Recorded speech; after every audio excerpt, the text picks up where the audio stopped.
It's not Komon-Tok, in case you don't know. Oh yeah. Whenever we pledge with love and loyalty to his sweet, sweet mama alone.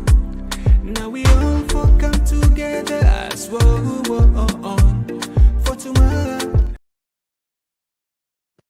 As usual, I want to say thank you to all the partners, members of the electronic and print media. I say the print media, so I'm not pretending thank you, fine. So I want to thank you to all the journalists, all the editors who help me go. I want to thank you to the partner that I'm here, so Orion Pixel and Sierra Wata and Elcom, all the one of the make sure so we get internet. And all community radio stations across the country really can be live. This is a very special edition of the Press and Civic Engagement because this one they focus specifically on the mining sector, and we do this in collaboration with the Ministry of Mines and Mineral Resources. Today we get a very distinguished panel lineup. We can talk about a very simple yet complex issue. The theme for today's press conference are the mining week and the mining sector, within the at stake. We're very honored today to get the Honorable Julius Matai, who is the Minister of Mines and Mineral Resources. He will come and talk about the state of the sector and give you updates on mining week, waiting family for expect. I also get on the far right somebody we I think say plenty people also sabi me and me on border like coming of the radical slope, so it's a you know with China. You know, also just a comment for me personally, like squatting. That means me to go radicals on the same day. Mr. Ibrahim Soye Kamara, I am the CEO for mining company where they call Mayor, but also there as well to talk on behalf of the Chamber of Mines and Council.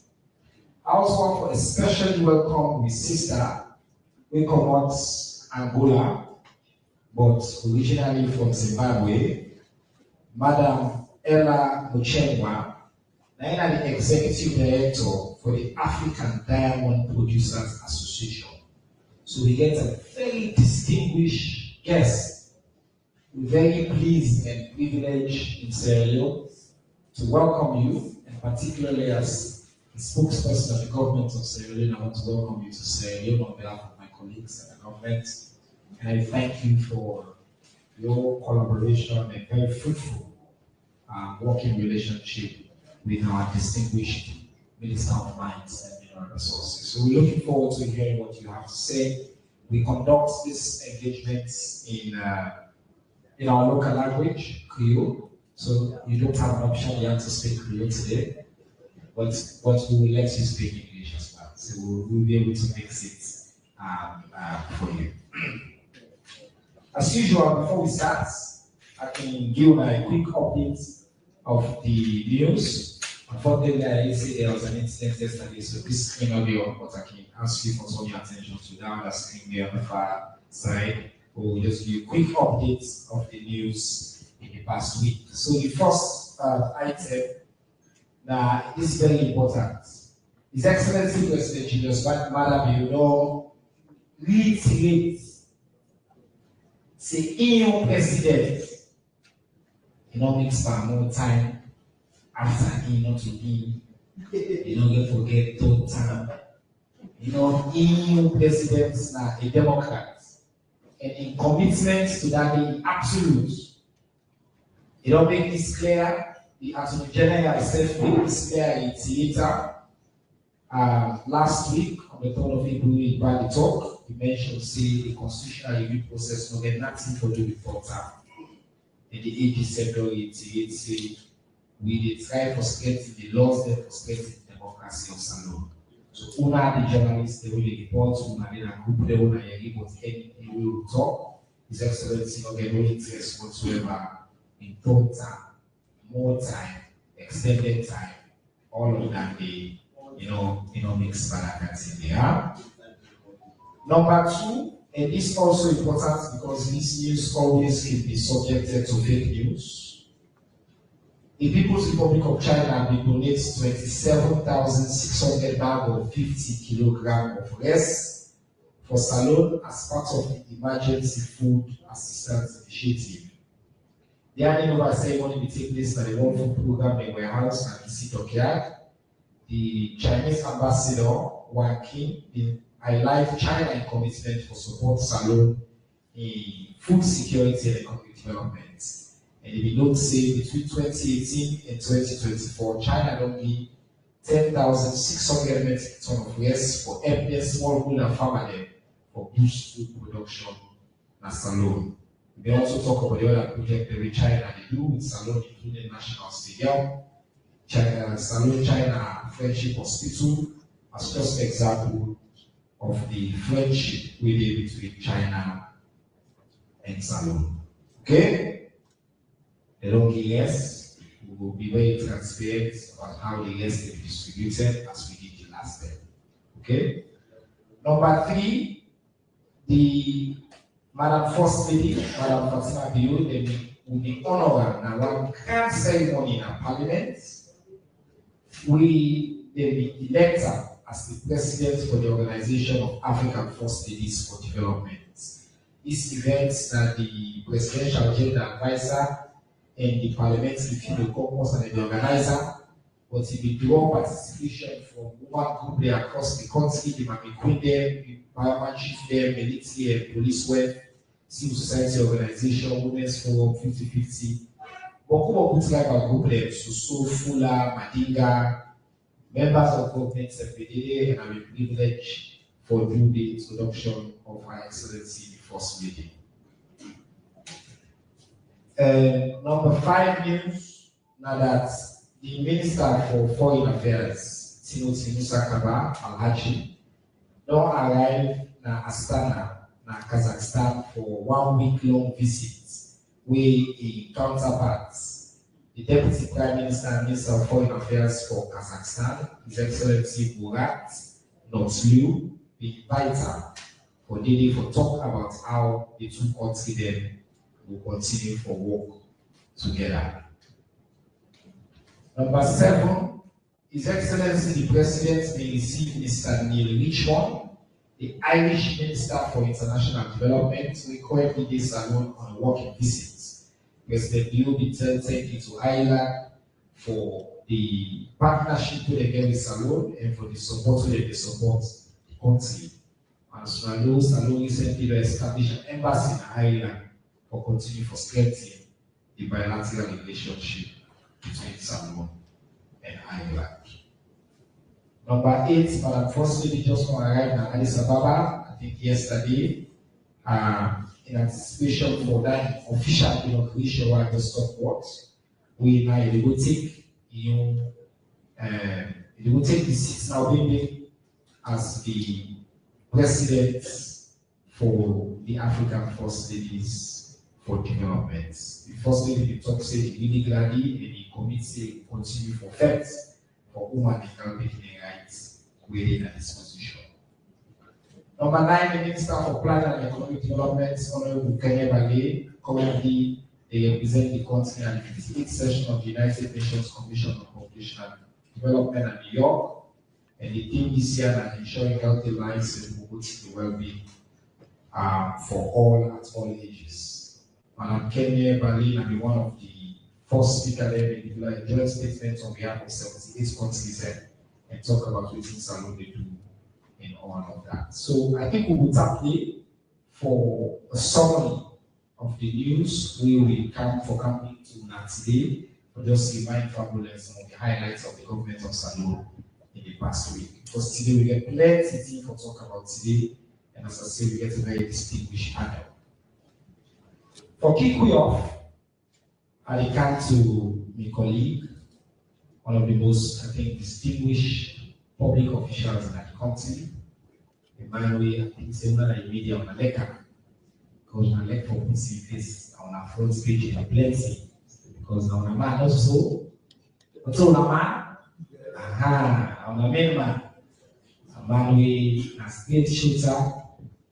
Every time he talk, we must have been much about the mining sector. We learn a lot because he deliver a lecture, a knowledge, a vast commitment to developing the sector in this country is truly remarkable. So, Honorable Julius Masai, the question I want to ask you is, will you 10 minutes? By the way, we get the time and I am. Mr. Man, you block me time. Sadly. Mr. Minister, the question is, what are the states of the mining sector in Salon? Currently, plenty mining related news today. Some good, some not so favorable.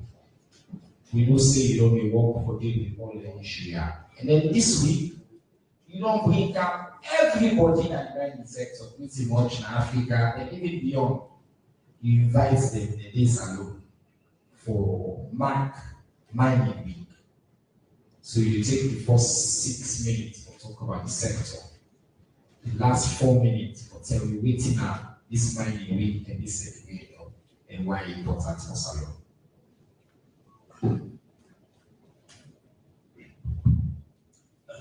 Thank you very much,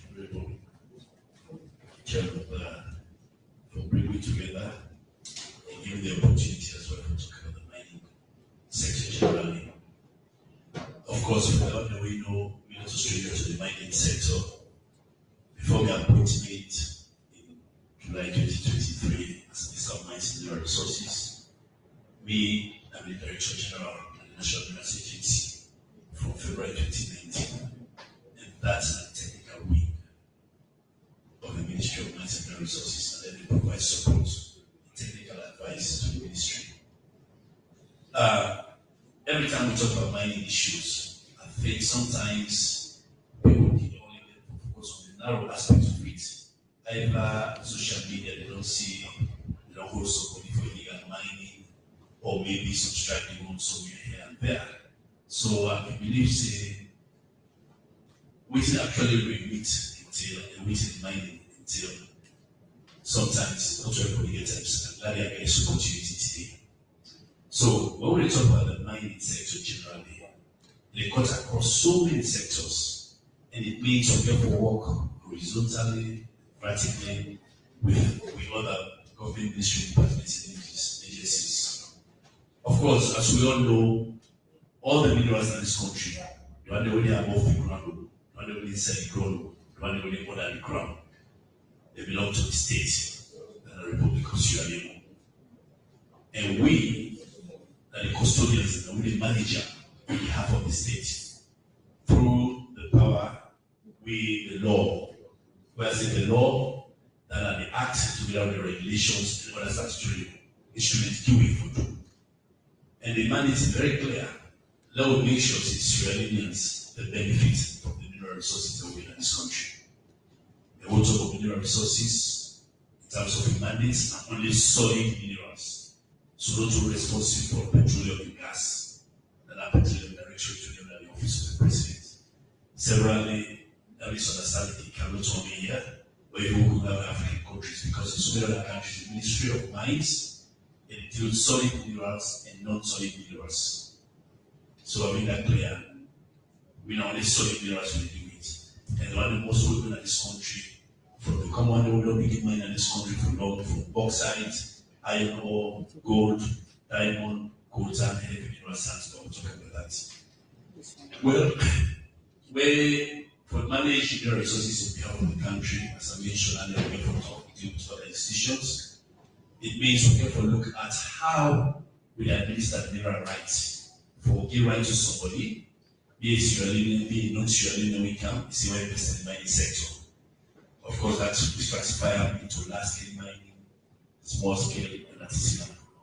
And it means now we have to develop a mineral cadastral system for ensuring we know where we are licensed, we are licensed, we are coordinated with the lines, with all other ministries and local governments, and all other legal institutions, I mean, other institutions with legal mandates for its sector in the mining sector.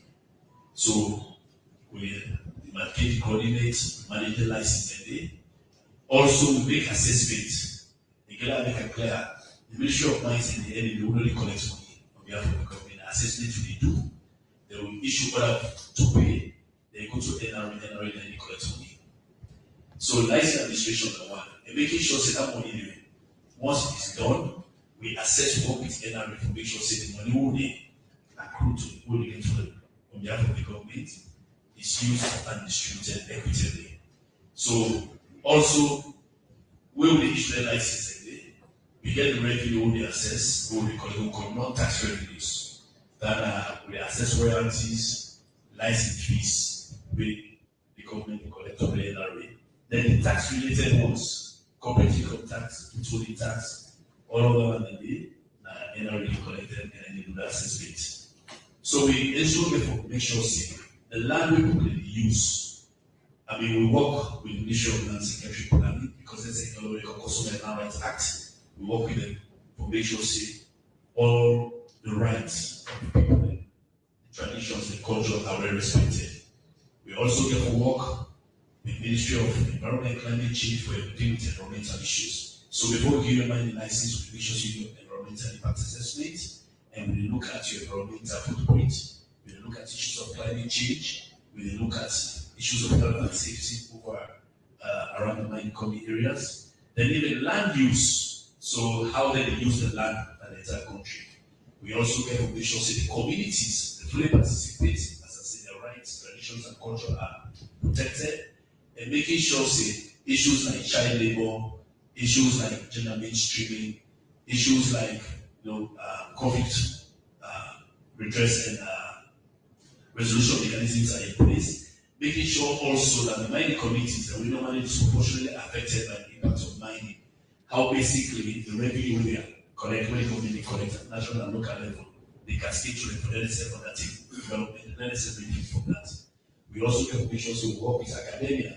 We have a young man or a young woman in this country to make sure the economies already come, how they are upskilling and building capacity, the capabilities, and the ability to make sure they participate meaningfully.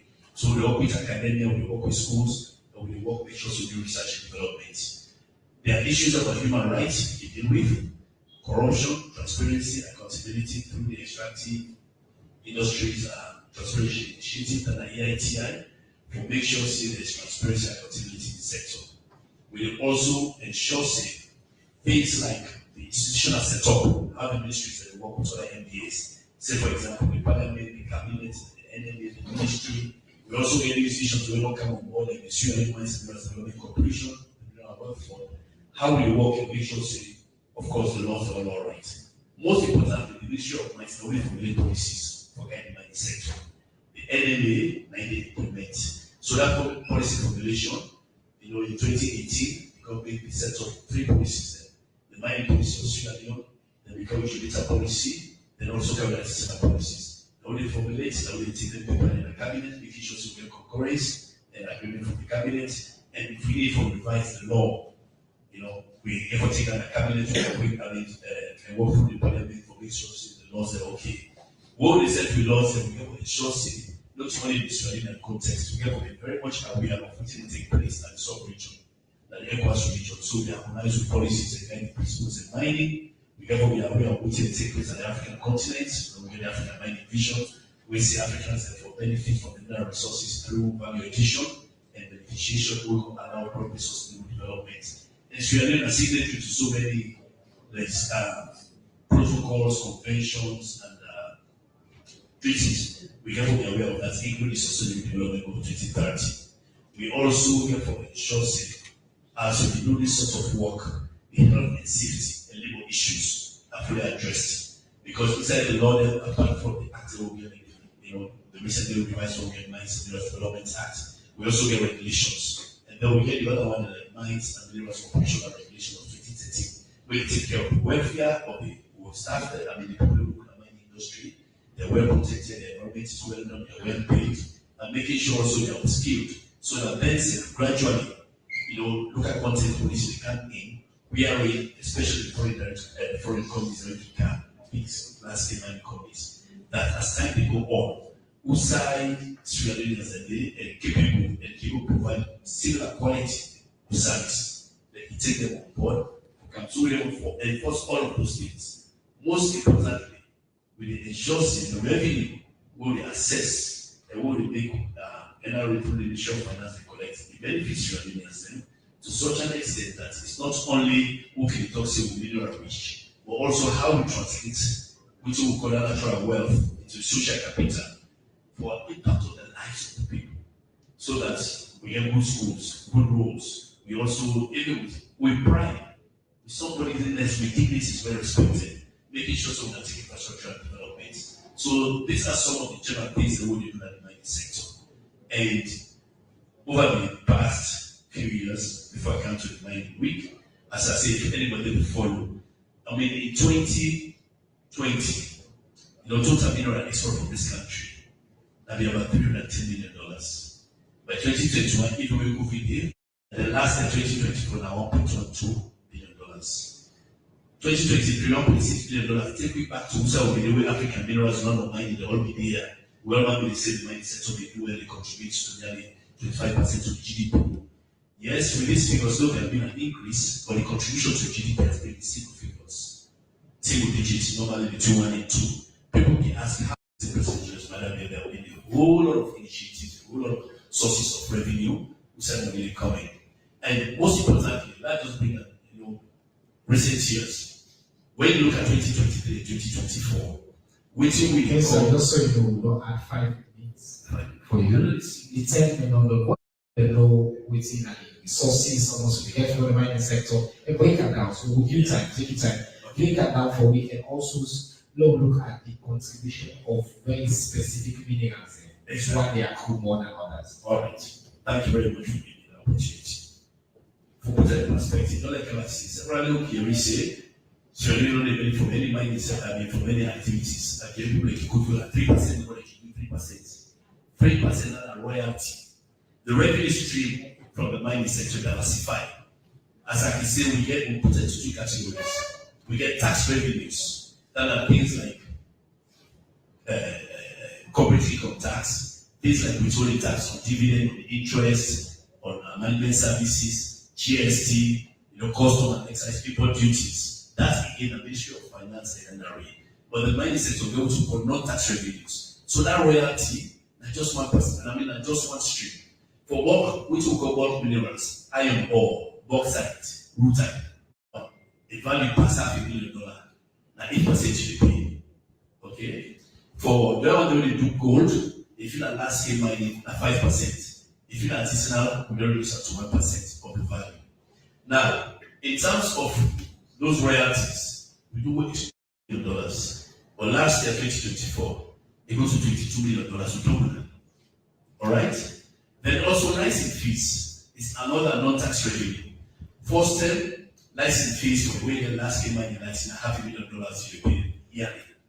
We federal the revised Mining Minerals Act for those who increase to $1 million, which we did. So with that, the revenue we are able to recover it in 2023, that be $11 million. But then that may back go to $22 million with double that. Now, when you look at what come in non-tax revenue, it increased from $32 million to $49.9 million. Again, I repeat, that are non-tax revenue. So there will be an increase. Of course, when you look, there was a decline in the total export. Which I mean by that, in 2023, that be $1.6 billion. But then, in 2024, now $1.12 billion, about 3.75% decline. People they ask why. We only know that for the sheer time. In 2024, we didn't stop production, sustained production. And Ruta are one of those who they contribute. So I just ask you to minerals. Currently, as I speak, iron ore, they contribute to nearly 70% of the total export from this country in 2024. Iron ore, the total value of export in 2024 is $785 million. $785 million. I will attribute that to the 2 mining companies. Kingo Mining Company, where they operate Tokoli Defenbaya, and Marampa, where they operate Foki and Marampachi on the day. Kigoni alone did nearly about 584. Then Marampa, they get a slight dip. They paid about $149 million. Previously they did about 228, but they said they installed new plants. Now, just after iron ore, as I said, it responds to 70%. The next, the diamond. Diamond, and we will be saying we are mineral rich, but we put in context to compare to iron ore, it's not really that big. Last year, when I say last year, 2024, total diamond export from this country, $102 million. And out of that, $82 million, like when you hold it. What are the percentage for the diamond? The diamond, all about 70%. Yeah, diamond is just roughly 12%. Okay. Iron ore 80%. The next most important commodity and the given values of these are for 2024. Nine are heavy mineral sands. A lot of people don't really know what heavy mineral sands of late.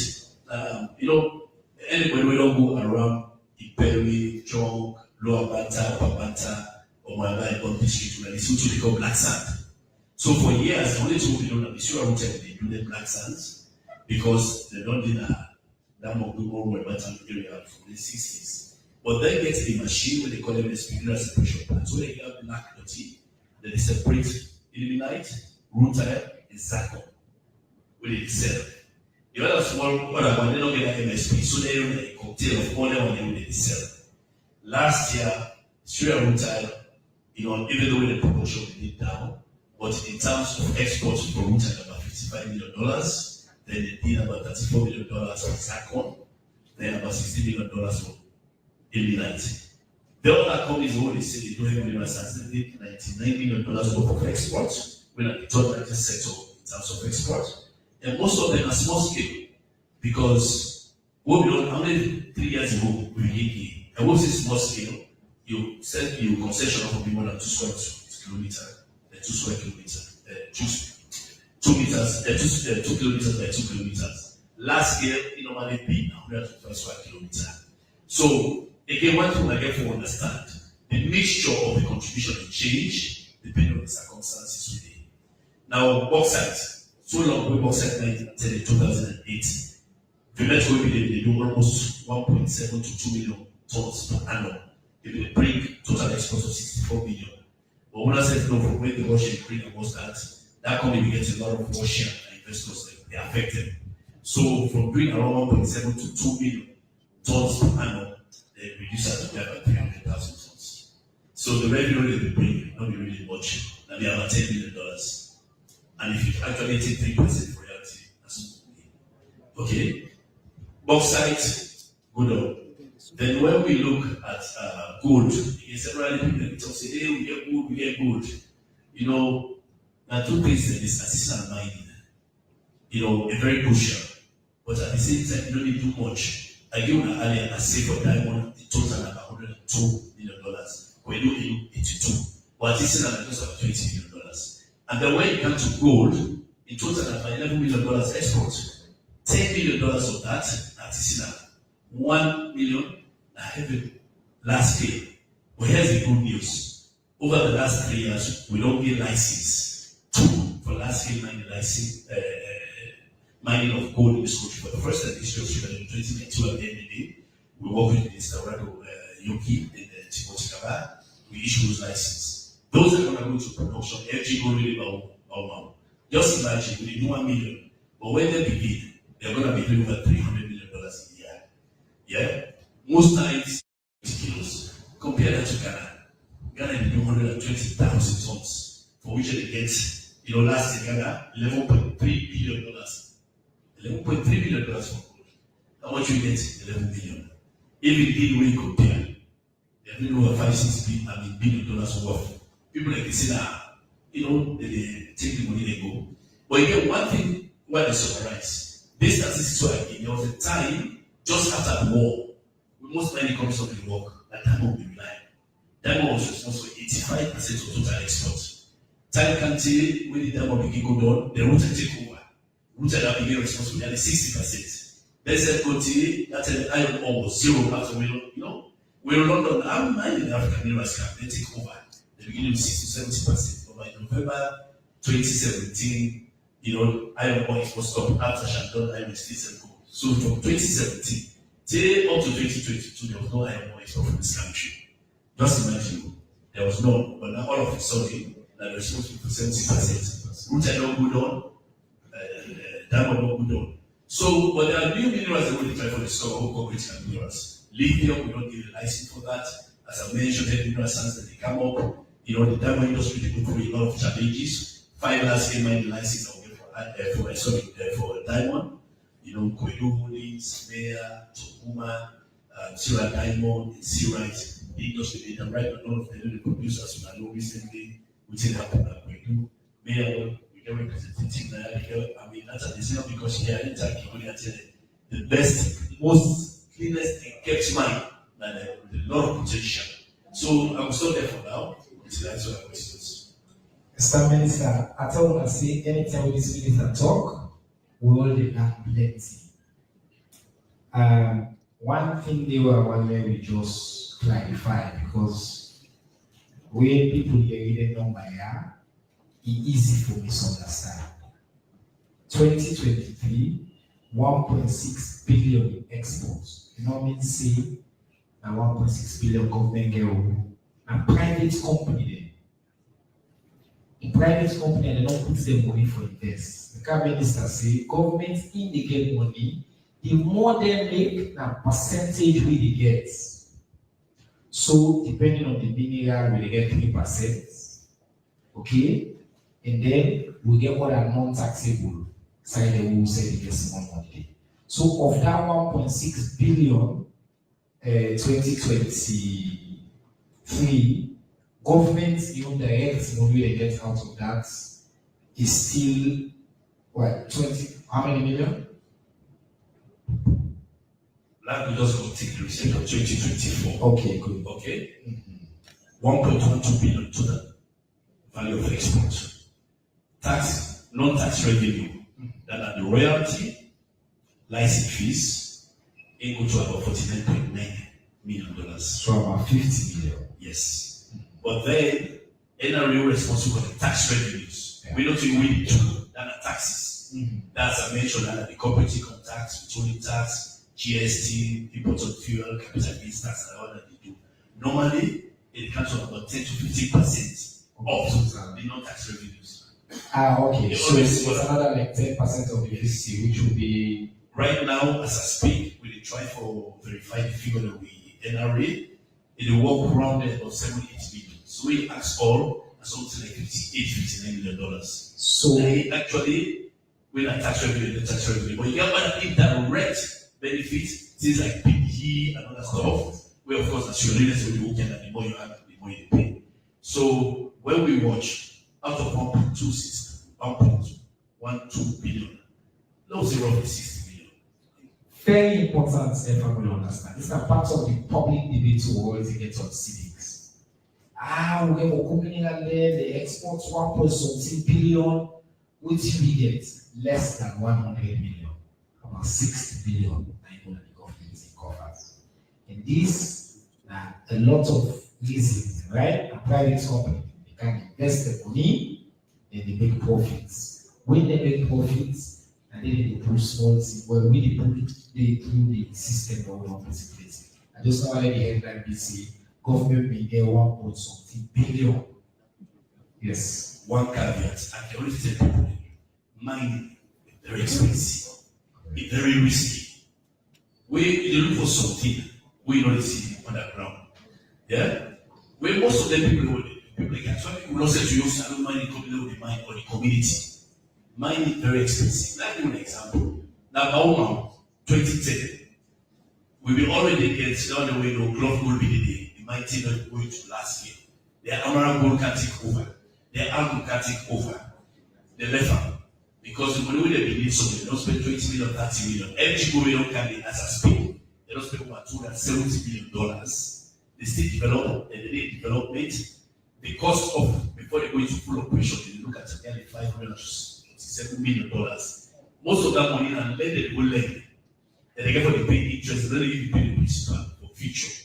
They get profit, but the profit normally and later. So most people then think that we've got a payback period. Imagine you take money they pour in. So what you can always say, the government say people get that money, they go to them, they get the right people, they capacity, they don't put it inside the work staff, and all other stuff. Then they keep, but nobody want to take that risk because government therefore provide hospital, pay salaries, and other stuff.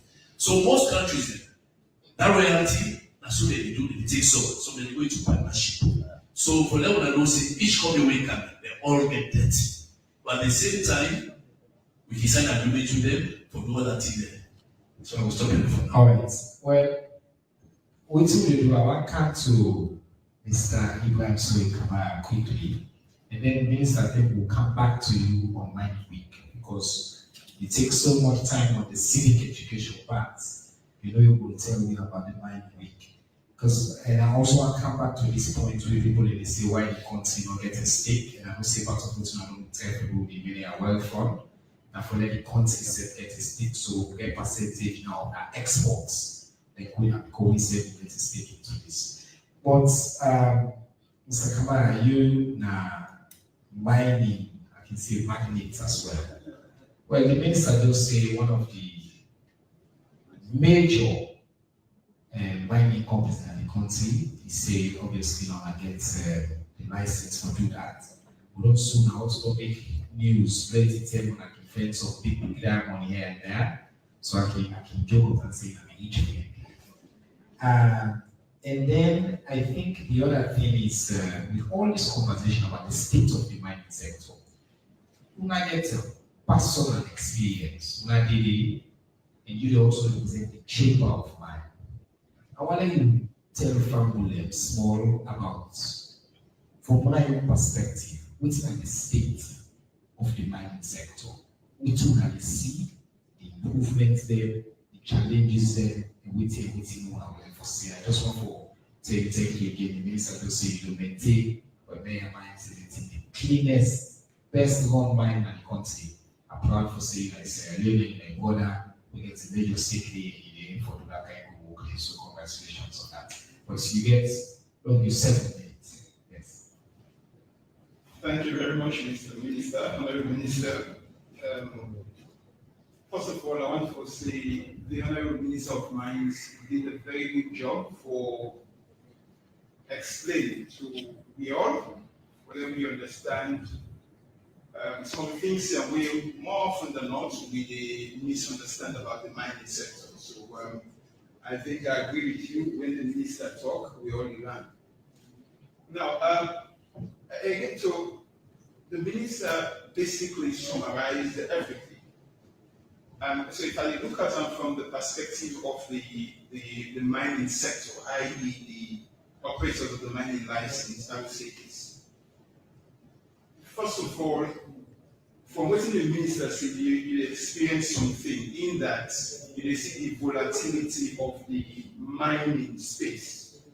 You see we come up from a stage where diamonds were up there, and then you see them pass the baton to iron ore, so roots are coming out to iron ore.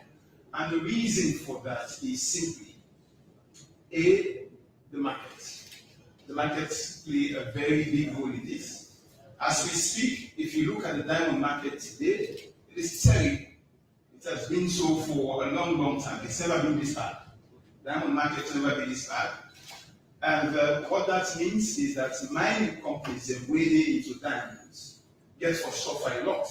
So it's not just about you producing the diamonds, you take them at the market, and maybe they will get enough for them to say you make some even marginal profit. And also the fact that now if you did at a stage, like a week, for example, where the first will develop a mine for bringing a time to commercial production, for them able access capital is very, very difficult because investors don't invest in diamond right now because the diamond is bad, diamond price bad. But then if you look at iron ore, right now, iron ore there on the up. If we recall, the minister talked about the temporary African minerals and not mining basically go bust. That was when the iron ore price plummeted. Today, these mines are flying because the prices are appreciated, and I think that is the reality of the resource markets. That's how it is. Now, so I think the state will want to get to all of you, and I'm saying this as a chairman, and now let me get this balance where you get all of these resources of the prices going up. And I think that will be the ultimate goal way, the ultimate place where the government want for it, because then the diamonds are doing well, iron ore is doing well, woodside, bauxite, and all of these minerals are doing well. I think that is where you want to do. But today, as we speak, Iron ore is doing very well. Wood tile has just transitioned, as we know. We now get Madagascar and ownership there, and they're picking up from Woodside, the last management that they tried for do a lot of work, they're busy doing a lot of work. And then you look at, we get the mining sector, the diamond sector, sorry. The diamond sector is struggling right now, we're underwater. That is the simple truth. So if you listen to the export figures and all of that, it's simply because we're in a bad place right now. Are we going to be there much longer? It depends. Recently, the price pick up, we are beginning to see some life being breathed into the sector, and then we all know, well, very recently that the United States don't decide for impose tariffs across the board. Now you don't come into, say, the diamond sector and other sectors, not therefore can be because investors are panicking. All now for see waiting here for the outcome of these tariffs and how things are going to go, whether or not they're going to be short-lived or they're going to be permanent. If they're going to be permanent, people are going to readjust. So we get some momentary increase in the market, and then hopefully we will begin to see some joy in that the markets will begin for input. But as it stands, that is the state. So when you listen to these figures, you see those huge disparities as a result of the way the markets perform right now. And if the market picks up, you will see suddenly the contribution of, say, the diamond space will increase significantly. But then because of the state of this, we that way. And hopefully not for too long, and then things will move. Thank you, sir. I'll just do a quick follow-up with you. When the shift here happen, what are the implication for the staff and the people? So like your company, so I'm saying they're going to get some conversation about who's going to be in very, very specific states now, and business not go on, or like keep. What are the implication for the staff and the economy from a perspective?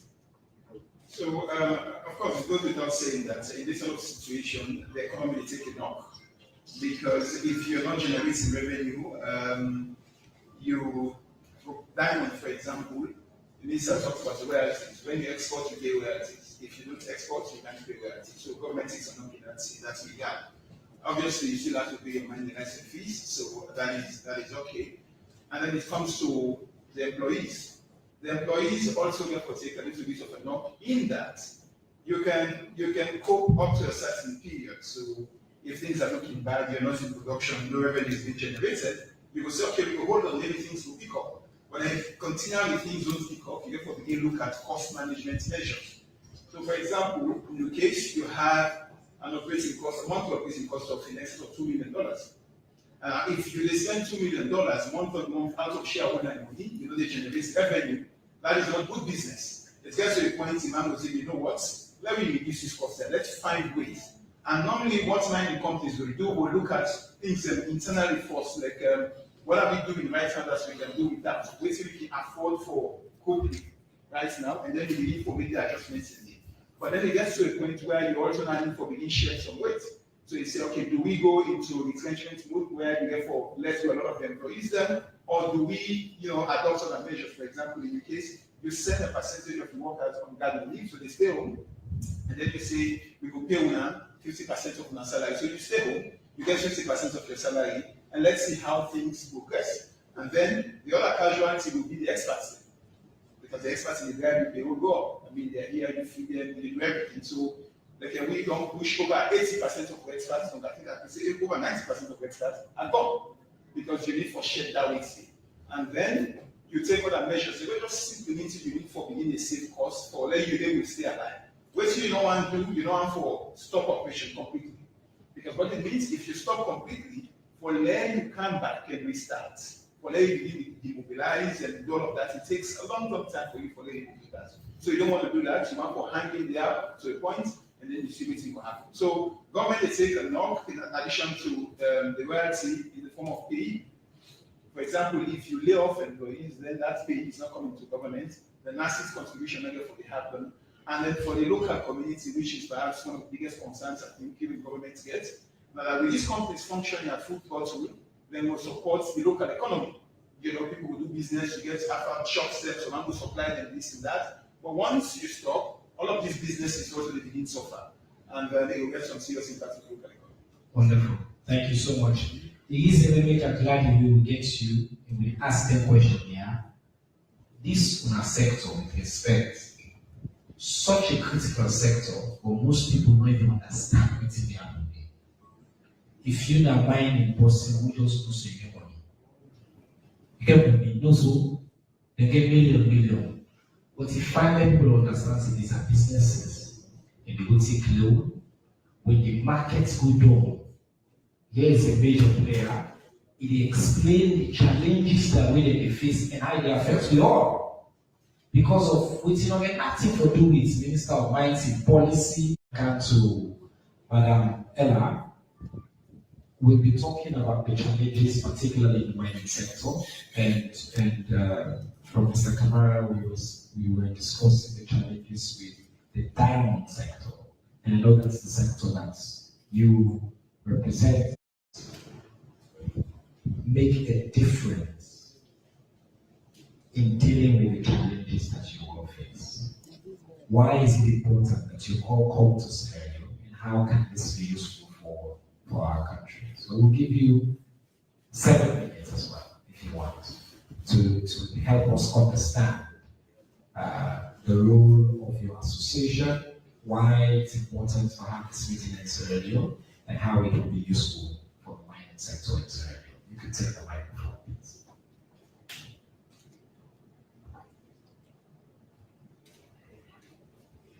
Thank you very much, Honorable Minister, for giving me this opportunity to be here. And also thank you very much to Honorable Minister Matari for inviting us and hosting our association in Sierra Leone this week.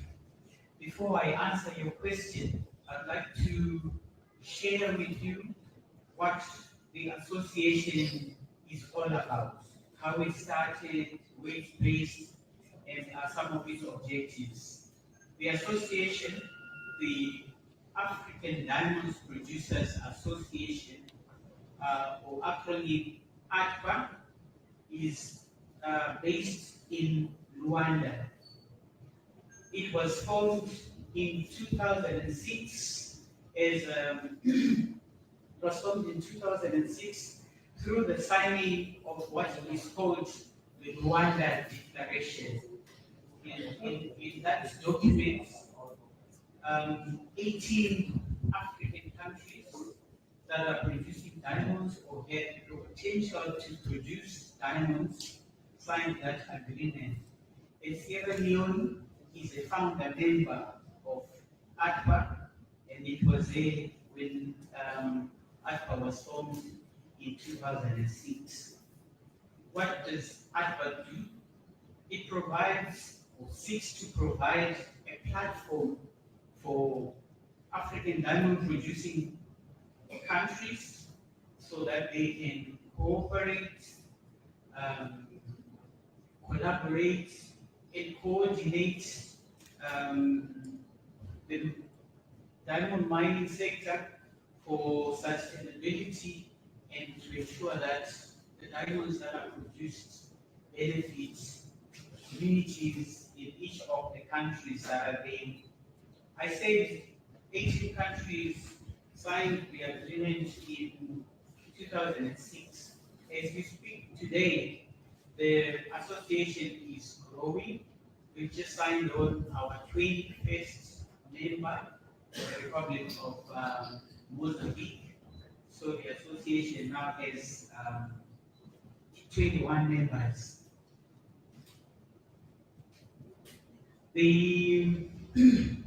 This week, we have what is called the 10th ordinary meeting of the Council of Ministers of ADPA. The structure of ADPA is that we have the highest authority is the Council of Ministers, which provides the strategic guidance and manages the association. The Council of Ministers is made up of ministers of mines or any other ministry that is appointed by the respective government, but the majority are ministers of mines, and they form the Council of Ministers, which meets every year So this game is the 10th ordinary meeting, which if it was a company, it would be the annual general meeting. Below the Council of Ministers, we have a committee of experts who are a group of technical experts that are appointed by the respective governments. They are all senior government officials, and they provide recommendations and technical input to the Council of Ministers. And then below that, we have the Executive Directorate, and I am the Executive Director of that directorate, which is responsible for day-to-day management of the association. So this week, the purpose of the meetings is the Executive Directorate. We will report to the Council of Ministers what we have been doing in 2024, and also provide some feedback on the implementation of resolutions from the Council of Ministers, also look at the budget, and so it's a very important week. And today we have a workshop on one of the biggest initiatives that ADPA has got, which is called the Sustainable Diamond Standard, which seeks to standardize the operations of mining in the different countries, but in support of responsible mining and sustainability. Madam Ella Muchekwa from the African Diamond Producers Association, and as I said earlier, welcome to Salou. We say Salou. Mr. Minister, before I open up for questions, I want to give you a chance to talk more about Mining Week. We don't just say one of the biggest group of Minister of Mines on the continent. You don't mean your all kinds alone. The colleague ministers there, this is a big week for the country. We get experts there on all kinds of mining sector, different kind of people from the sector there. So, what did the people of Salou expect? What did they install this week, and why is it important? This time we hold you to 5 minutes. Yes. But I have some 1 minute extra for just summarize with him and I'll talk. So when I don't misunderstand, I just go carry out of African ministers and come. For the past 2 years, the ADPA organization we don't talk, we have been the vice chairman. Every 2 years, we change chairmanship. The Minister of Mines has been the chairman, we have the vice chair. So this year, a new opportunities to take over so that they can hand over the Mr. Chairman, congratulations. Yes. So we are chairman for ADPA. For African Diamond Producers Association for the next 2 years. Wow. So me, it's you and the Dominic Costa, so that they can hand over. So what we know about this, we decide say, let's not do 2 separate events. Let's set up a mining week, we do it together. And this is the first time this. Someone now we know at the Wukla ended the National University in 2013. They began a mining day. Whoever says you never get mining week. For the one that we know, May 2021 we do it at launch Bitsumana. But this time, with the progress President Julius Bill vision from 2023, we don't come and we don't see, as I say earlier, from $310 million worth of exports to $1.6 billion 2 years ago. We believe so we need for bringing people together and let them understand which we do. The theme for the mining week, when they run, as far as we're concerned from today, they end Saturday. Now, sustainable mining and shared benefits, bringing Sierra Leone's mineral wealth closer to its people. You don't talk a lot of misunderstanding about mining. So my colleagues that were to take over, Guinea, Liberia, Ghana, Cote d'Ivoire, Togo, Cameroon, Namibia, South Africa, Mozambique, we don't add, Tanzania, Central African Republic, Democratic Republic of Congo, they're all a part of this. They will get even observers. We now from Gabon, Russia, Algeria, Mali, Mauritania, and we send Mozambique. Not so they all come. but majority can be send representatives. So we believe students will just can't get the ad permit, but then they also can see how this your mining sector will work. So for that, we get exhibition, we get 2 days, 2.5 days for ADPA, and that will continue with the exhibition. We will get President, His Excellency President Ismail Building officially open on Thursday in the morning. Already the exhibition was a day up. All the largest mining companies in the country did participate, but a few will go through challenges. So we bring in also the investors of these mining companies, not the one that really are more. The one that really are bring in media, politicians, policymakers, from everybody, including those who provide service-related, money-related services. So the banks, the insurance companies, don't only provide exclusive, don't only provide catering, don't only provide security services. So there are opportunities for them. Australia invitation, we already said, they're out for some time because we don't transform into money to something. We said actually, this people in South Africa. We don't really raise the level. But without doing good at, plus you cannot tell your story. Now that possible to tell. Some of the things we just mentioned, Minister, we Mr. Kamrasi just mentioned, and you want to say this to people. They might be coming to the salon because of the president, or they like me, or because of the governance, or democracy, or the worker peaceful. They can purely for make money. That's the problem here. All mining entities are business. They are able to share on that. The first thing are to make money. And we, your job, now for make sure say we create the right environment, let them make the money, and then make out the share with the government and the people who say benefit grow. Maybe to the point who say the government like Mr. Kamara and Luna, who said we go that budget in the mining sector. Because now only when the money stays in the country, we will develop. Some of the money will just when they go out, the law make it clear say for bring some back, will help with foreign exchange as well.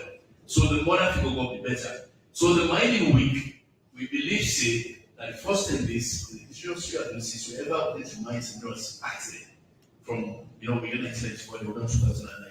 Will the previous amount of exhibitors, sponsors, this is going to be followed by a lot of panel discussions for let people really understand. We bring experts from abroad, experts from other ministries, departments, and agencies, and they encourage that consultants that will provide services to their mining companies the whole day for them to understand whether they provide loan, how they're structured, and all those kind of money that they will lend.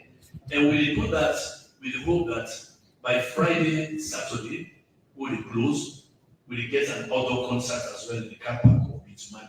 We'll make sure say everybody come together. So not for just go see and listen, long technical presentations then. But also we want to make sorry for the language, find it very sexy. Because we don't bring a whole lot of people that do sex on young people. But we're not going to we're not going to college. We don't get young women. And we want to bring women to mining as well. We are engineers that don't can do internship of the enemy, they elected engineers and the mining companies. So we want to bring mining very closer to the people, not only through panel discussions, also through my career, but then we ship body, they'll discuss, then we also put it to faces. If we are not this minister in sexual justice, we are not this person to the dance, we go sell the dance, how they actually do something like the mining sector. For civil set amount of a lot of technical and police engine. I don't tell Mr. Bar. Then for dance, they invite you. We want to make sure you can register. The exhibition is there, and really encourage you. Now go see, and there are people on site, experts, and we coordinate ministers. We don't cancel the way we don't even say when they don't see something. They come for 2 days. We couldn't say that they will say something. And majority, more than half of them, unfortunately, they cancel. Madam Ella was sitting there saying, she's from Zimbabwe. Zimbabwe is landlocked. I said, we have something that Zimbabwe never had.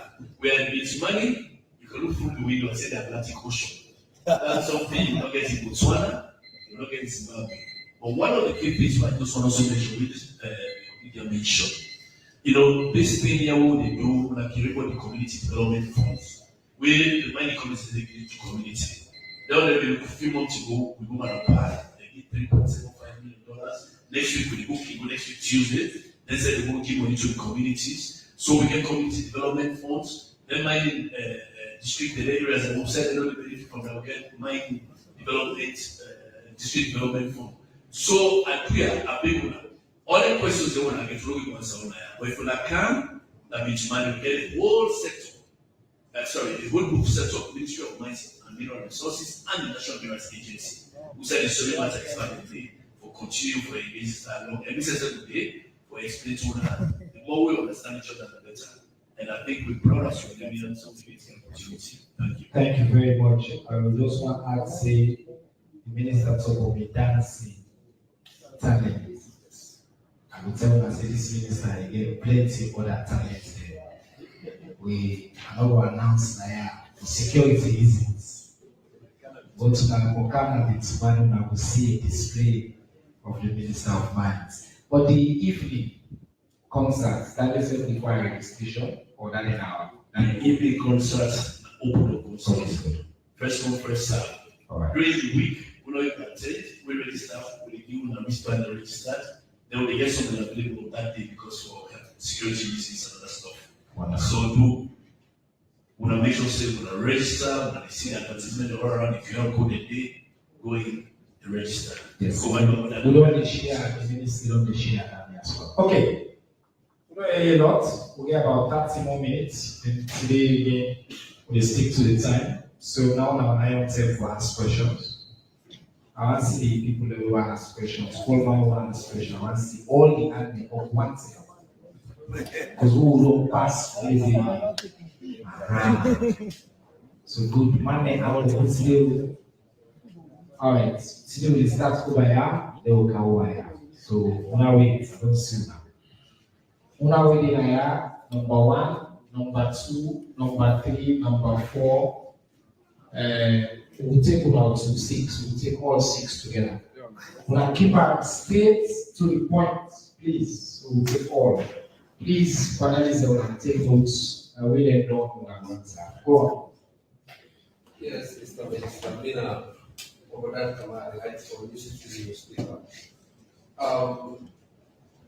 Since you don't serve as director of NNA, I want to know community development agreement, because based on the Mines and Minerals Agency Act of 2020, it clearly states it will be public. But we don't deal with any million I like to access the information for the past 6 months. For a certain mining company, the community. Call the name, you see access information. For a particular right to access information, I don't know now right to access information with a particular mining company forget their own result. So the question here I want to know is the FG Gold Mining Company, the 300 million or so are starting to be collected, export where they make, right? Well, let know. Yeah, now they are starting to be corrected. Yes. I want to know, there's still a prospecting stage or they don't complete that? Good question. And lastly, the community development fund, the agreement, community development agreement, because based on the act again, they will pay 1% on a yearly basis. Every gold mining company, they don't pay you for 2023, 2024. Thank you. Thank you. Number 2. Let me put here for clarify. Yes, boss. Mohammed Conan Alinde. I work plenty as a financial secretary for Sierra Association of Journalists, and I also work for Media One. Mr. Minister, you talk about the amount of money where the mining sector is around 1.2 billion or so, and 58 or 60 million campus alone. Is it worth it for the amount of environmental destruction that's sure will take place? That's just one.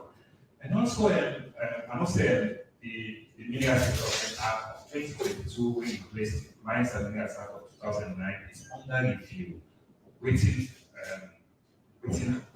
there to that review date. And finally, the community agreement, CDA, community development agreement, CDA. One example I will cite has to do with the money we manufactured mines in last time, some around 38 billion euros. Looking at the development for taking place in the various communities with the money as it will happen, compared to the time development, the amount of money, I will compare it to the design. Thank you. Number 3, quickly, please. Yes, sir. You are not able to get what the last campaign. No, so we are exclusive. Mr. Minister, recently, Energy Ministry hold a press conference in which alleged say mining activities within the Duna lakes of form. They don't disrupt the Kumbuna electricity, Watawi, the Guna and the dam. Una as a ministry, which you will do for ensure say stop the award of license to people that will mine along that lakes of form. Thank you. Wonderful, thank you. Next, number 4. Yes. Pineda Mahmoud Salah from the Nature newspaper.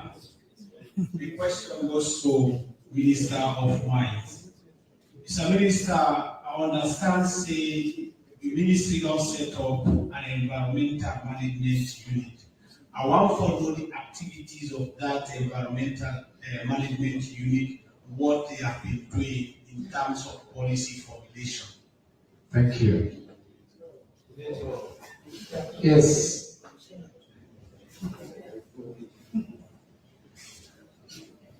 Good afternoon. Jaffa. Jaffa Davis from Real Democracy. Minister of Mines, they talk about putting names to faces, but I want to take you back to the when we get President Biola into mind now this conference. Yes, so President will talk about how we will begin to mining tourism. And we told you by the way we don't call that. Past people will know what matter, we say one number, now go for appreciate some of them number today. But if you not have the value of waiting certain media be like, for example, when you go down, waiting a down in value, you don't go for appreciate some of them number the way also. So the question is, what are the ministry efforts with regards to President's statement about mining tourism for make citizens of this country able to know about some of the products they will get? That question the name able to do mining week. Okay, go. Yes, last one.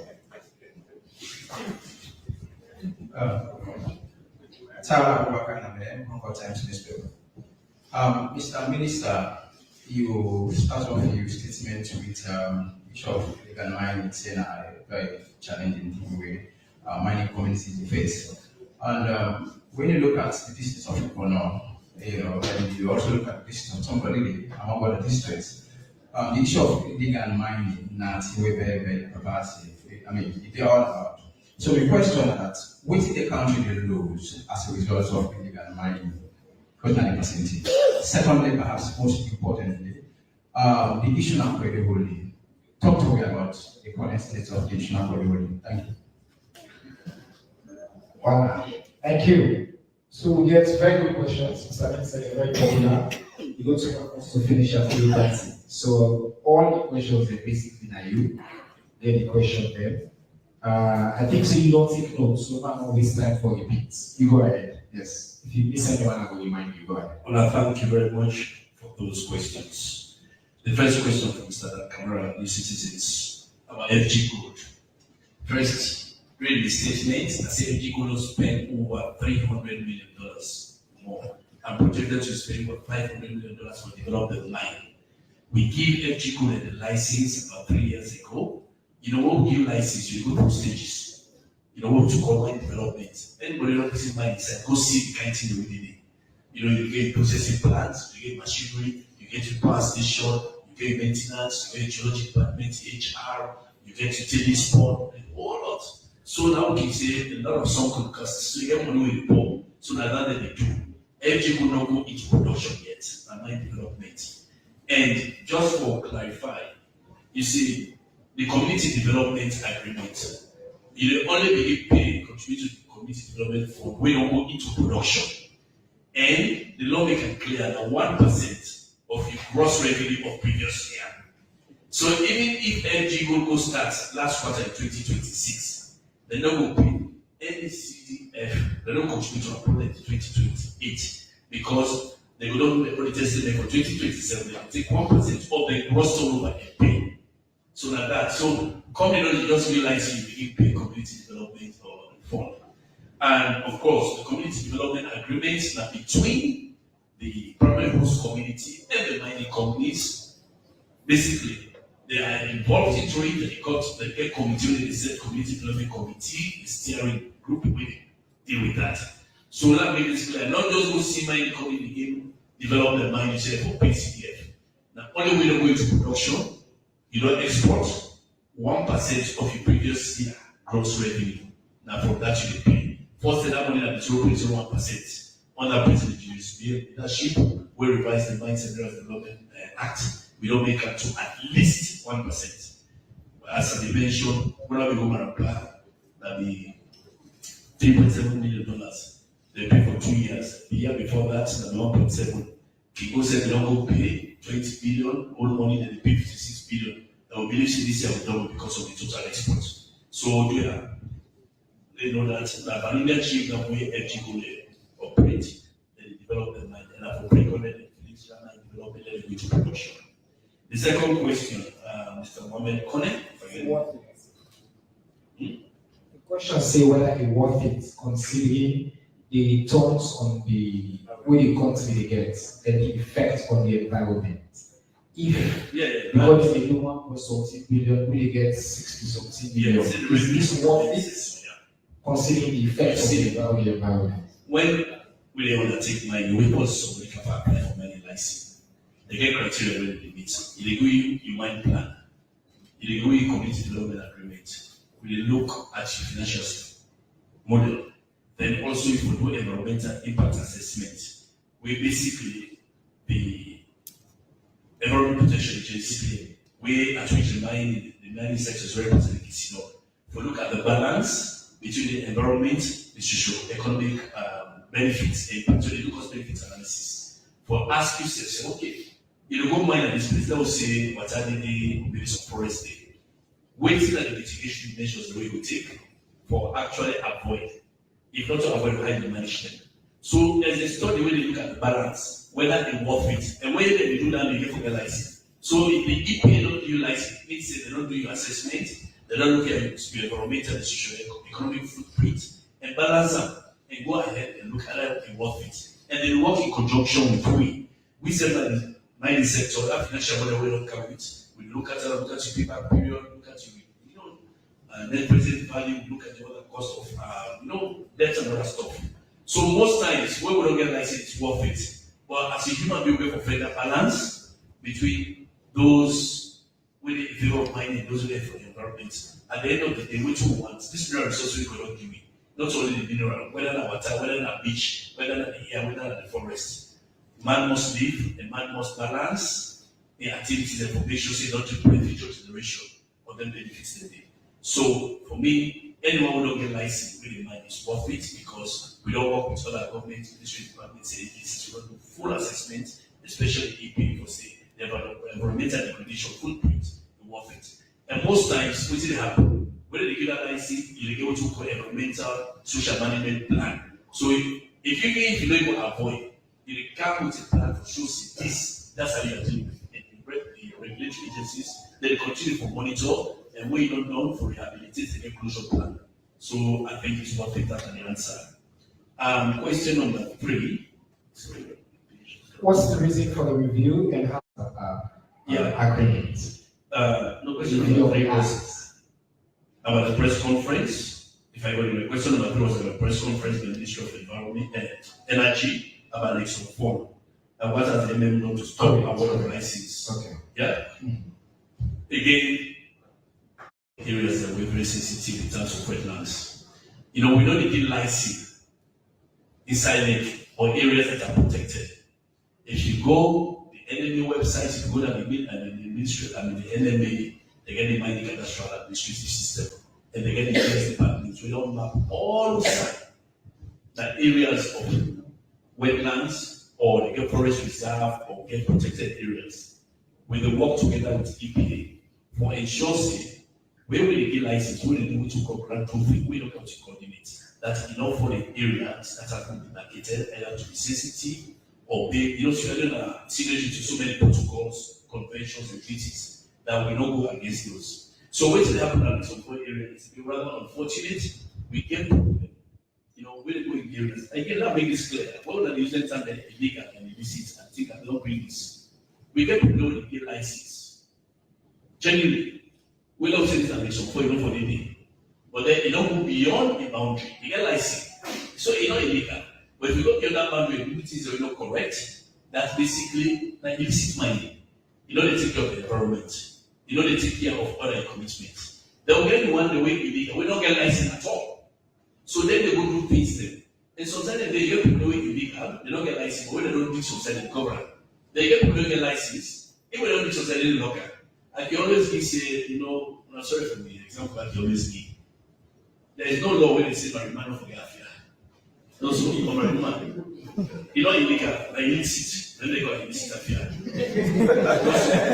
No law there. But if you go to our moral, they are correct. So that the same thing, what you license, you get license, you don't worry about money. Illegal. So that one they will get license. They do illicit things then.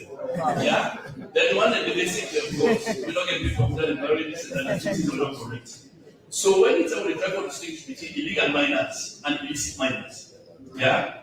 So what's the happen? Some form of unfortunate, like combination EPA, we don't do multiple rates, they don't have practices, they bomb, you don't dress them, but people are stick and then most times, Chinese man don't come on China, you go for that now, like so forth.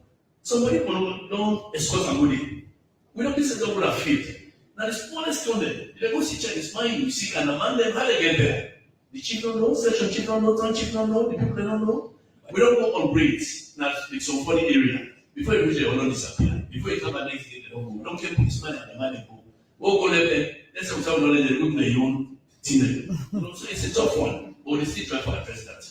The fourth question. Environmental management units. Yes. We know never set environmental management unit and the Ministry of Mines. Earlier, as I take the institution set up, the Ministry of Mines, and the supervisory body, and the Ministry of the political wing of the mining sector.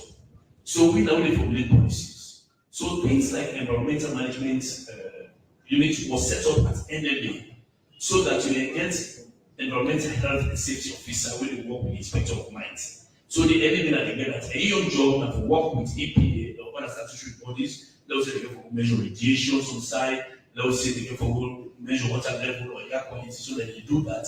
And every report where EPA they do, they share that with them.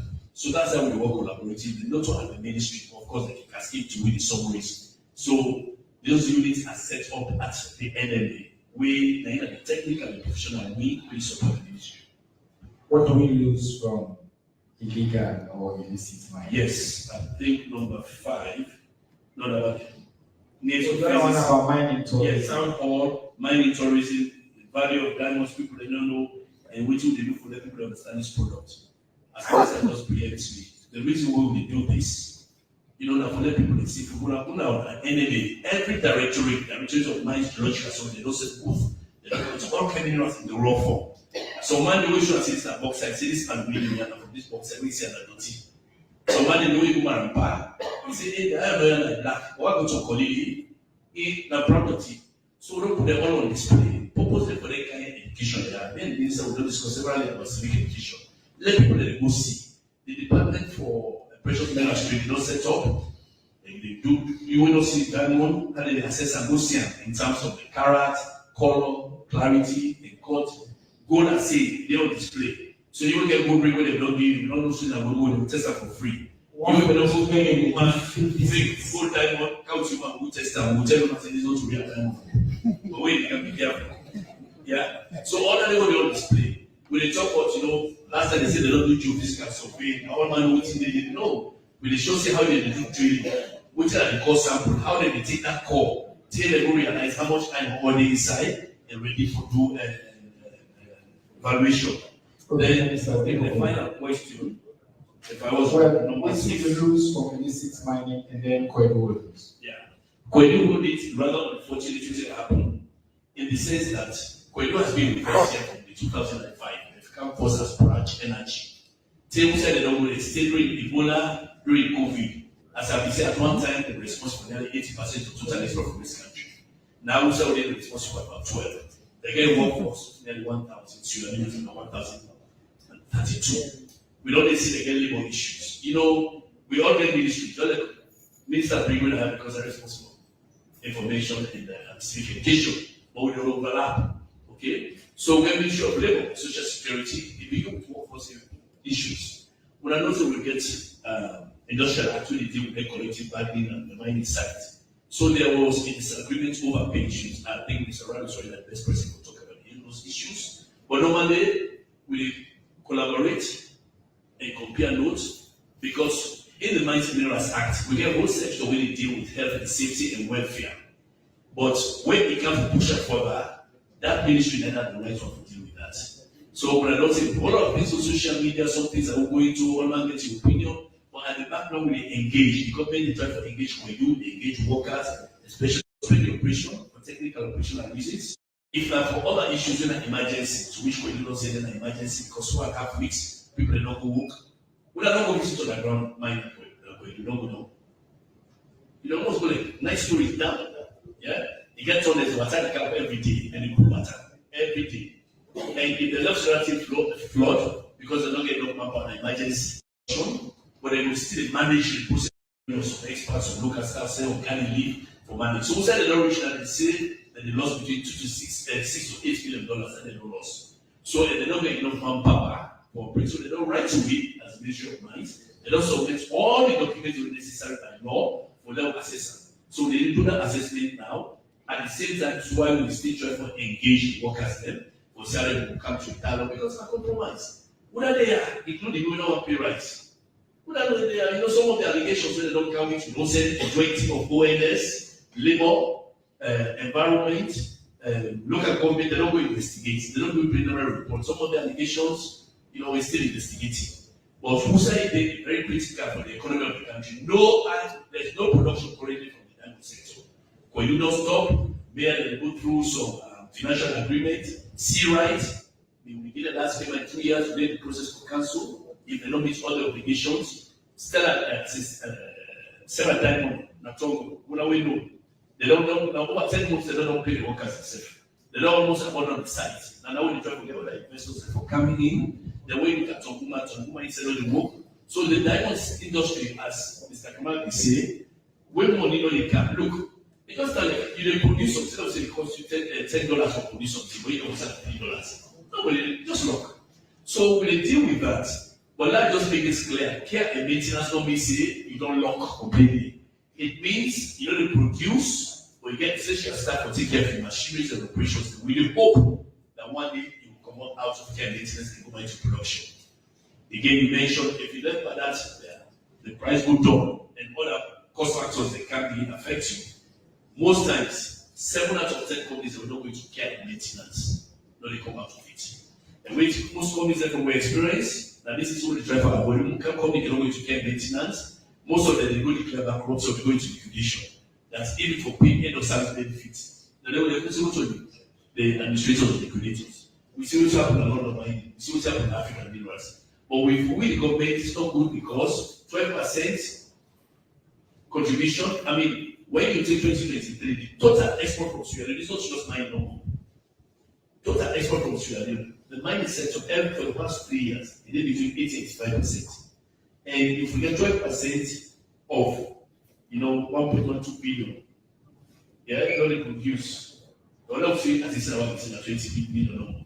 They're very worried because that money they did, when they pay 6.5%, royalty. Then the pay other means that the community development fund of about 184 million. And then money they come in, they take pay salary, they build schools, they build hospitals. So we don't want that situation. We work behind the scenes. So now when they feel say naturally go, we work with labor, we work with chief minister, we work with his excellency, we work with the local communities at the back end because no negotiations not to this thing. We said we want them to reap the benefit from these mineral resources, but in the process, there is shared commitment, a shared responsibility. And this government will not say responsible government. His excellency president will not take this thing easy. So, but we will try all the best. When we get this kind of thing, it's rather unfortunate to get an African Diamond Producers Association, the largest diamond producer because they get those kind of disputes. But that's not the end. We believe so that investors will come, you never know to our because we're used to take money and all right. Thank you, Mr. Minister. So now just say the time at 3:27. We mean say we're not going to meet that we don't promise to ask them and get a chance to ask questions. And today we get editor there and senior people will be there. So I want to beg you to please give us maybe another 10-15 minutes. Let's take all the questions that we can. We'll do one more round, you respond, and then we'll leave. Well, I have to do it 2 hours. Okay.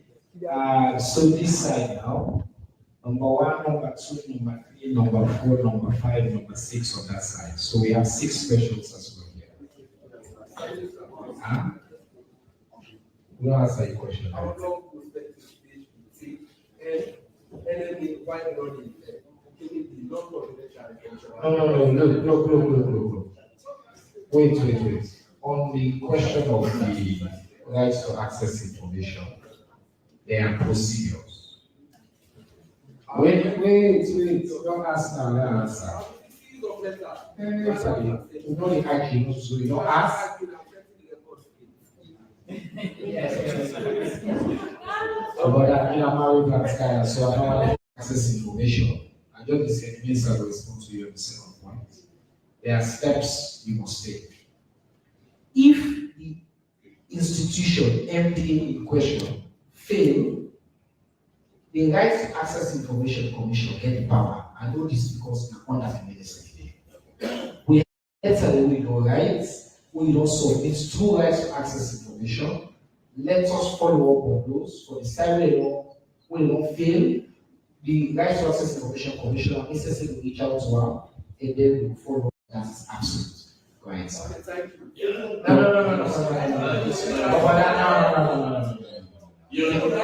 Please. Please. Okay. Let me say this. We'll let him. The community development committee, the problems committee, the form the CDC, community development committee, they get the steering group, they get all that document. If you write to them, if you put in any community, the CDC or the steering committee will be available. Then I will not believe CDC will not play the director of global communications here. So LMA will be so many systems. If you actually go to any website, all the mining agreements they need, but because the community development agreement and the CDC gets out, just write to any CDC, you have it. Now public document. Also, let us one more thing. Listen.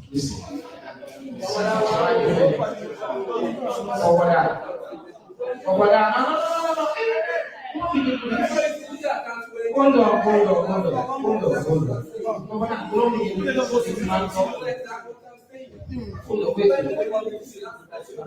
Please.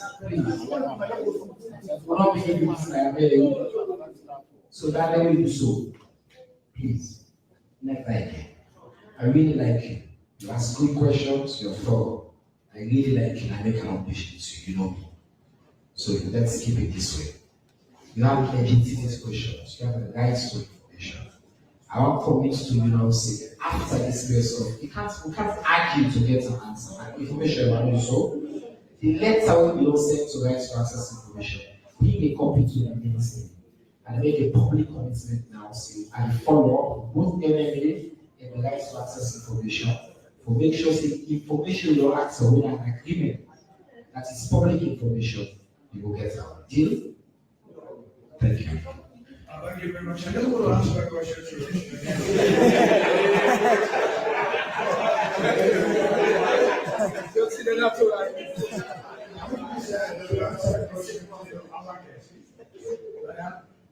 the way I remember that Botswana with only one diamond today is the greatest in the world, like where we borrowing money to develop our culture. You also agree with me that Rwanda where it comes from, it's one country in Africa where most of the Republic has an aeroplane money that comes from South Angola for the diamonds.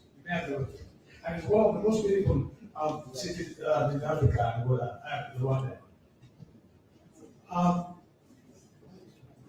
What would you advise? We have 8 or 6 or 7 or 8 universities in Rio. Angola is fastly developed. Botswana is fastly developed. We here for the past, we're going to 64 years of independence. We've got quite a lot of changes in government, of policies in the same university. Comparatively, how much is this? The average Botswanian is living socio-economically more sustainable than that of Switzerland, where you have amazing prices. What could you advise us more security, right? What policies do our doctors to do? Or will our national policies really on the mineral sector break this habit? Thank you. Thank you.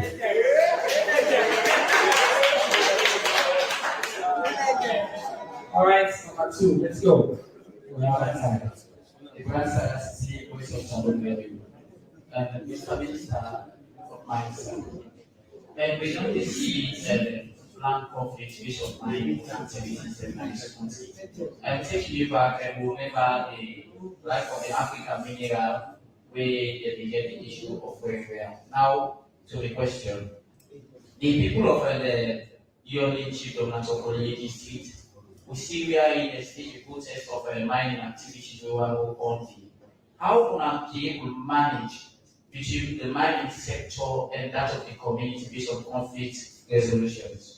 And how can we also keep them informed about mining activities and we QRO and the community? Thank you. Thank you. How about you? Good afternoon. My name is Mohamed Bambola, and the question to the minister. Most times, the contention when they give the line the companies, they are 10 years or more, it stands to be corrected. At the end of those 10 years, what is the people that are going to benefit and what don't see the benefits? Thank you.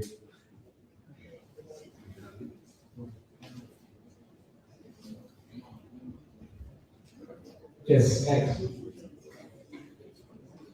Yeah, Mr. Minister, about Corona, so I write for the group of friends. I want to know how we can guard against conflict of interest in terms of cancellation of licenses and how this can lead to litigations, and you can provide us details of the outcome of some of them litigations in recent past.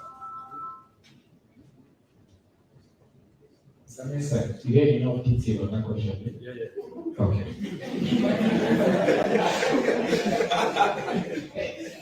We're not experts, so it sounded a very general question to me, but you might be an expert in India enough, so go ahead. I'm able to read. Care Times newspaper. Thank you very much, Mr. Minister, and congratulations on your new position as chair. Few things, including pollution of water from millions mining companies will affect the community. So, the compliance of social corporate responsibility with companies, how much will it affect with regards to corporate social responsibility in terms of development at community level. And then the efforts for complement feed salon, considering these large-scale miners. How much will the complement President Bio in feed salon for discourage large-scale miners where they affect agriculture and that of miners? All right, thank you. Final question. Thank you very much, Mr. Donald. First of all, I want to take this opportunity to welcome our lady, the Sierra Leone, and the rest of the ministers who will be here. And I pray that you succeed in what you are here for, not just going to Sierra Leone as tourists. It's a beautiful country. Those who go by the wind and come as tourists. Having said that, let me just ride on Mr. Kamara's back. That Sierra Leone has started mining in the 30s, 1930, and there's little to show for it. And like to harmonize your policies so that you'll be able to benefit like other countries are benefiting from that mining and other minings. Thank you. Thank you very much. Excellent questions. I think we'll start with you. You have the first and the last question. First question was whether you have any particular advice to offer to Sierra Leone to help us take advantage of our mineral resources as the question alleges, claims, other countries have done successfully, especially Angola and in Botswana. So, are there lessons we can learn that you can offer us any advice? And then secondly, I think in a capacity as ADPA, what plans you have to harmonize laws and legislations across these different countries to support us as well to take advantage of our mineral wealth. So we'll go to you first. You respond to these two questions, and then the minister will come. I'll also give Mr. Kamara a chance to say a few things about what he thinks we need to do to make us get more from our mining sectors. Yes, go ahead.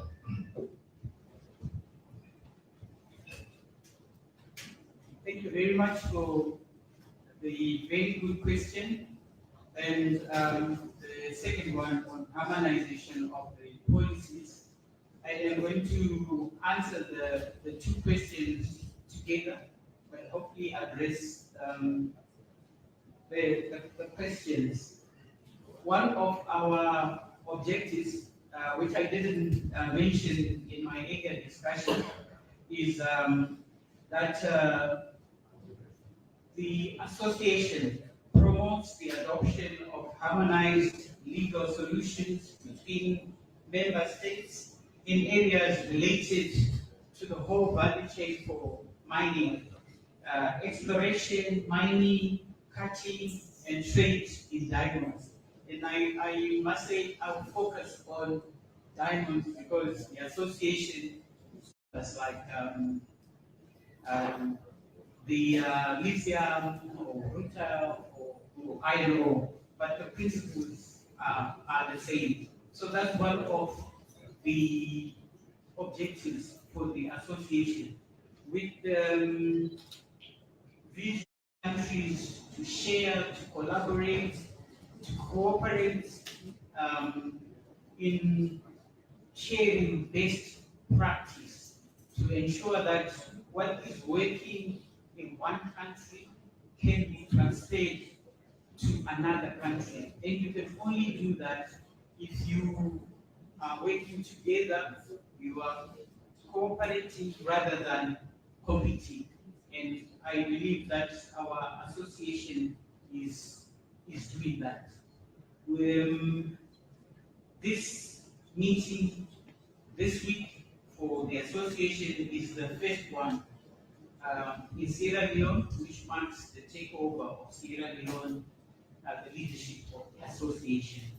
We're going to be coming back for the next 2 years, and we do look forward to Sierra Leone's leadership in responding to not only the challenges for Sierra Leone, but for all the 21 countries in the association, ensuring that to respond to the challenges like currently the markets for diamonds are depressed, and we have a challenge with synthetic diamonds or lab-grown diamonds.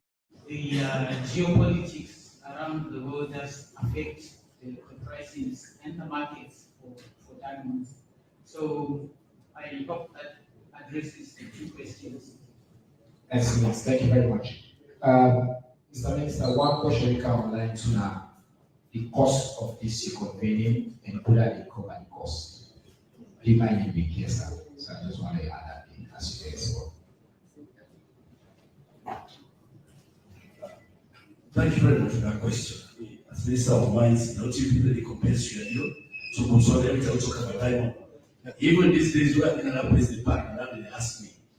But you always say, you know, crocodile and could do the fever. And also, all get same leg, same tail, this will be so powerful. And mining volumes, efficiency comes a lot. Last year, even Kwedu, even when they did the peak, they did up to about 650,000 carats of exports. 2023, Botswana, now over 20 to 25 million carats. and they export. Yeah? For which they generate about $5.7 billion. We will generate that at the 103. Okay?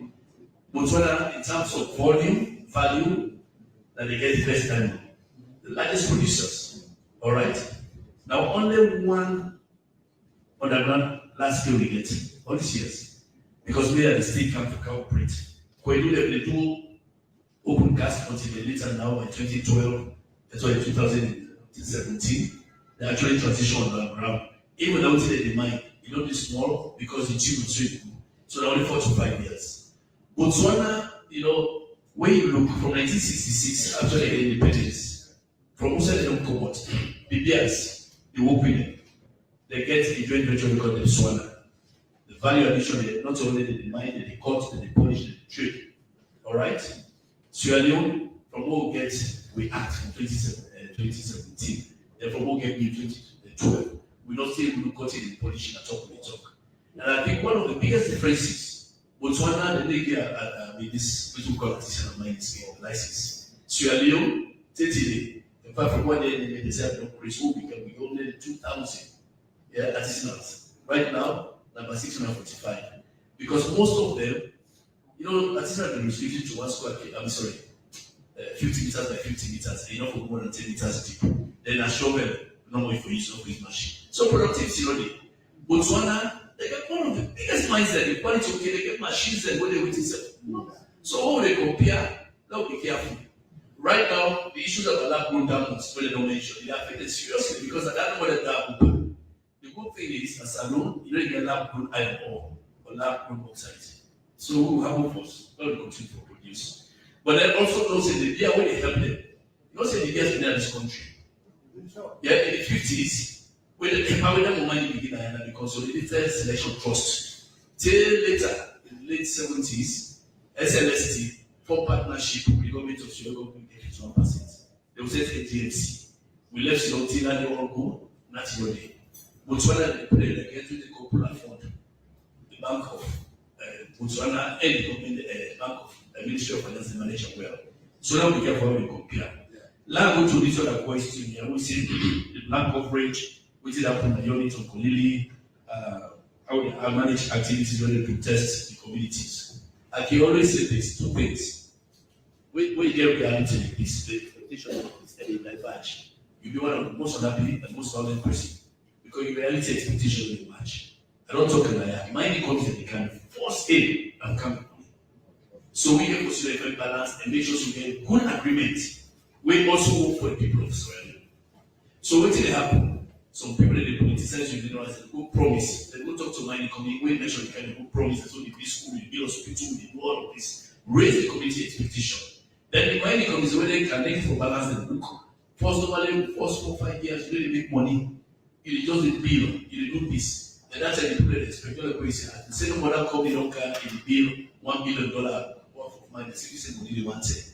So the community gets heightened. So one of the things that we do is civic education. I think we go for let people really understand mining processes. Several when they talk of STEM, you understand that? In fact, STEM, agriculture, and island. So for mining, let people understand that there's reconnaissance, there's exploration, there's mine development before you go into production. Even when you don't know, you get for closing another man, all that cost money. So we always get conflict resolution mechanism set in place through the NLA. We also work with the local government. We also work with civil societies as well as other NGOs for make sure say waiting the people deserve, they get up. That they make sure say reality expectation at least they match. Almost always impossible.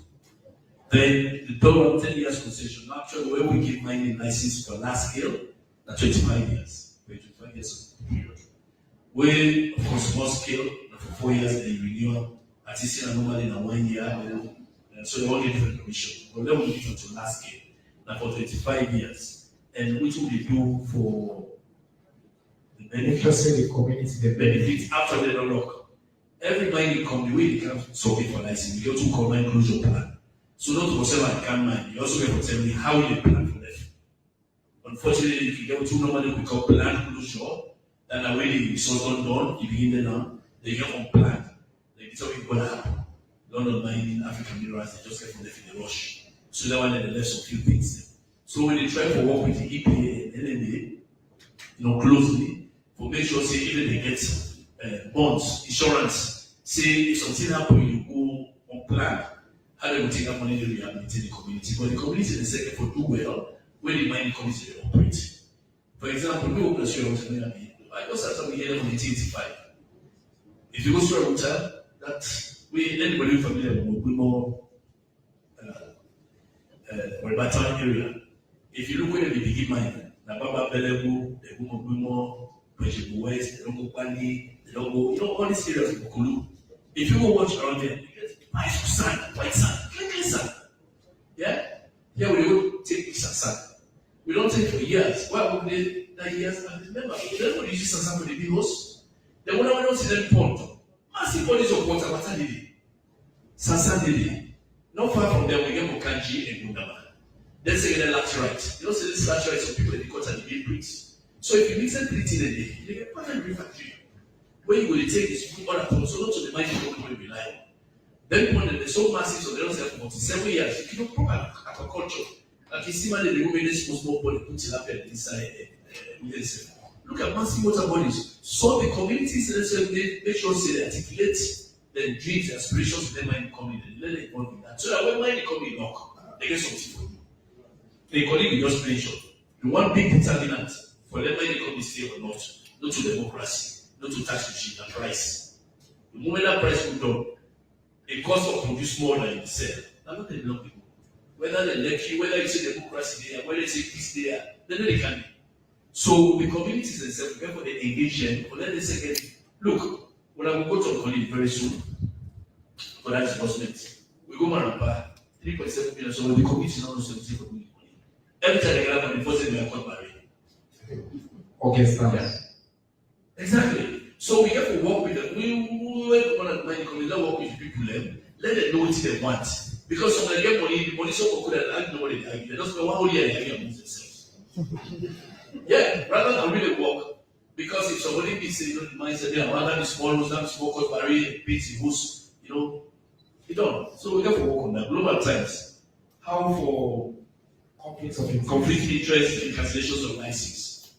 When you give license, the law make it very clear, how the cancellation will go.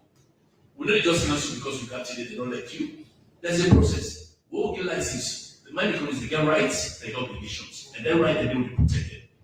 So, there are various reasons why we cancel. One of the ones that we really joke with me, you don't even go through too many processes that we don't pay license. As I speak, we get 29 large scale mining license, 29. Only 6 day production.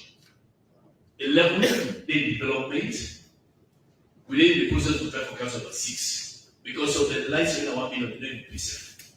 People like you can have an investor, that man investor, this good investor. After they don't do, as I said, last game, very expensive. None of them strong, so tell the financiers. Why is that they don't promise they will be 100 million? So, you have to no, not really be 100 million. We get 21 small scale and 14 exploration license.